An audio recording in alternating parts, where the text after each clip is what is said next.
Here we are. Good morning, Enrico. How are you today? Good morning. Not too bad, thank you. How about you? I'm very fine, thank you. So it's very strange to speak English with you because we are both Italian. So let's try to. I was keeping my hands down, not to. Hands down, only English today. So thank you. First of all, thank you so much for accepting this interview today with me. And it's just a chat. We thought it would be nice to interview some young RILEM members and talk about their experience with RILEM. So you are an associate professor at the University of Bologna in Italy. Yeah, assistant with tenure track, so work in progress. I see. Okay. And also you are a very active RILEM member. I try to. So let's start from the very beginning. How everything started. When did you heard about RILEM for the first time? How did you become a member? Can you tell us something about this?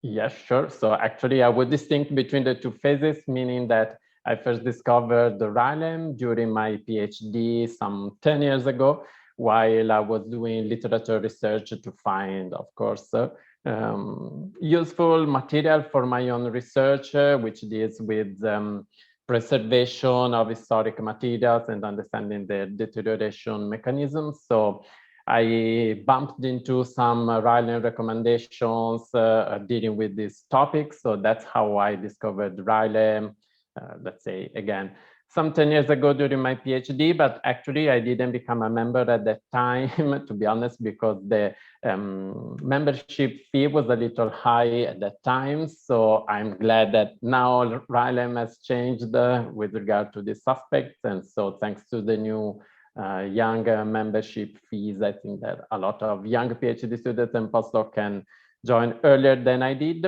So I first joined RILEM in 2017 while I was doing a postdoc. And yes, the first TC that I joined dealt with the development of a new accelerated but still reliable test for assessing the salt durability of stones and mortars. And so let's say this was my first involvement in RILEM.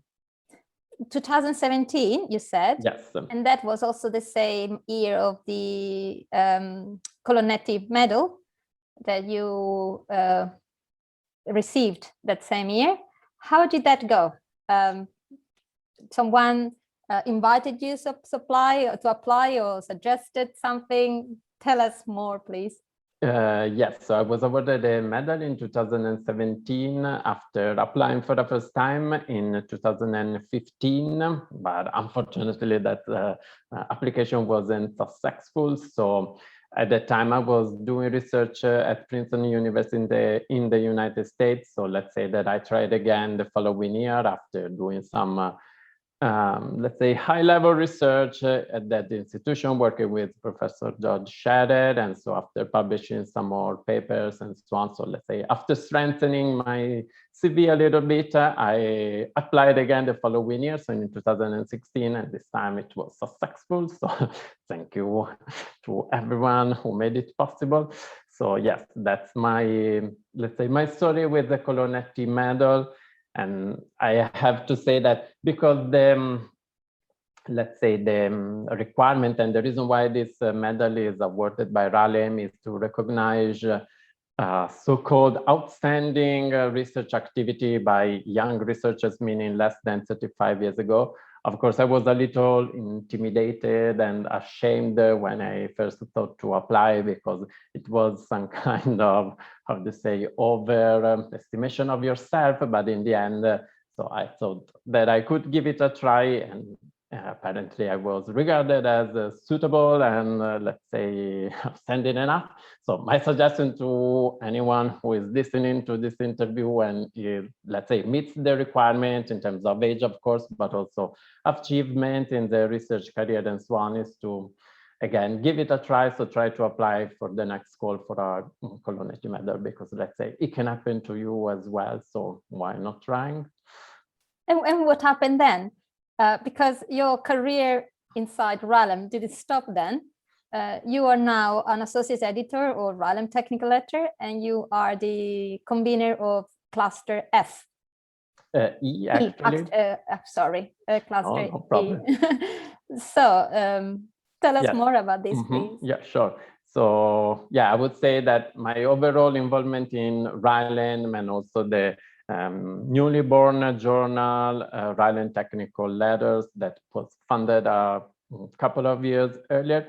So let's say that, yes, my involvement with RILEM started around that time. And so I think that myself and also my research activity in terms of dealing with the preservation of historic materials and developing new materials and techniques for preservation of those materials were regarded as something valuable. So the former TAC chair, so Nicolas Rassel, who actually was the chair of the technical activities committees at the time, I think he was the one who created this new cluster E that is dedicated to masonry, timber, and cultural heritage, thus recognizing the importance of this specific field within the overall RILEM activity.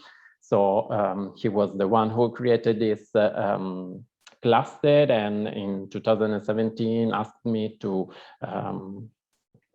serve as the convener of this cluster, following Professor Robert Flatt, who had occupied the same position before.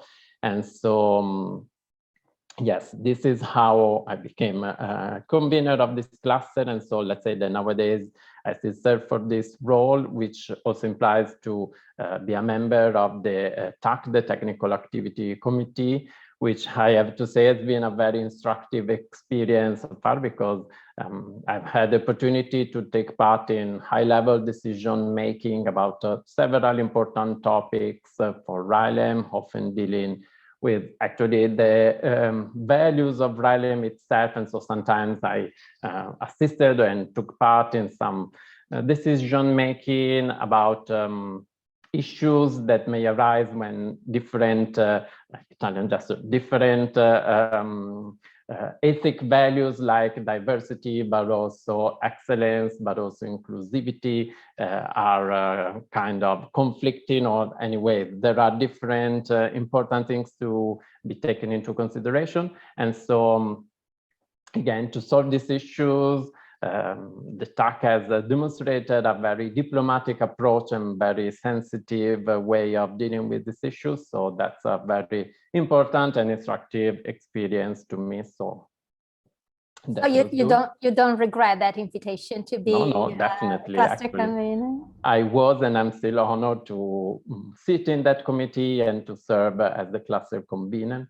While regarding the journal, the RILEM Technical Letters, I've been invited to be to serve as an associate editor for this journal. So again, this has been it is a very honor, but also a very kind of demanding activity, meaning that, of course, you have a responsibility like in any scientific journal board, but I would say that maybe in this case it's a little different and maybe a little even more demanding, because RILEM Technical Letters, as maybe not everybody knows, so publishes short review letters about hot topics in the overall RILEM field, so materials and construction and systems and so on.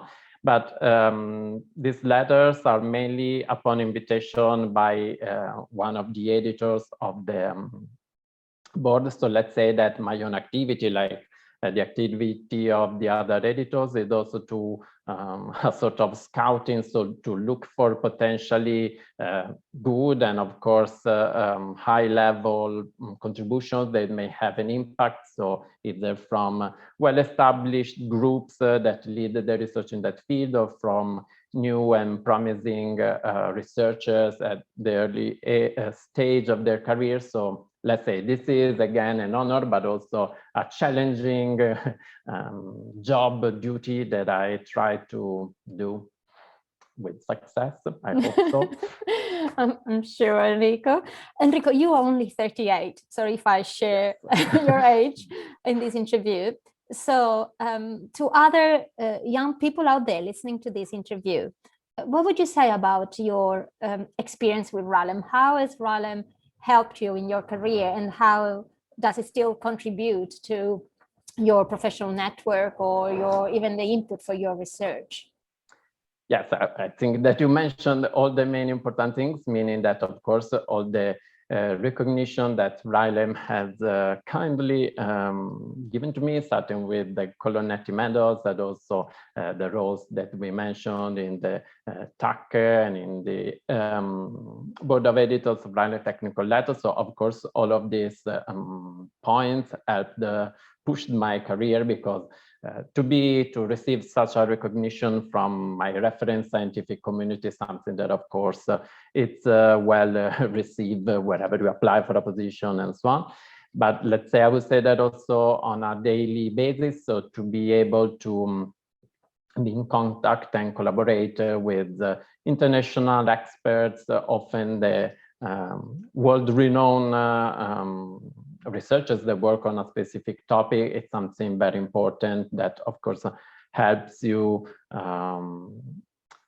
construct your own research again on a daily basis. So this is something very valuable. And again, it's very instructive as an experience overall, because again, from both a scientific but also a management point of view, you can get a lot of useful hints from the community and the work that is done internally in RILEM. So I would say that I definitely recommend anyone to join RILEM, even at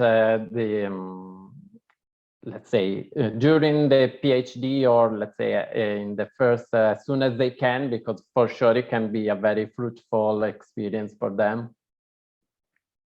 And this is the main message that I wanted to convey through this interview. Thank you so much, Enrico. There are lots of very good young minds out there, but many of them are shy, and they think they don't have much to contribute, or they are not sure about joining RILEM. But I hope that your experience and your feedback today might help them to change their mind.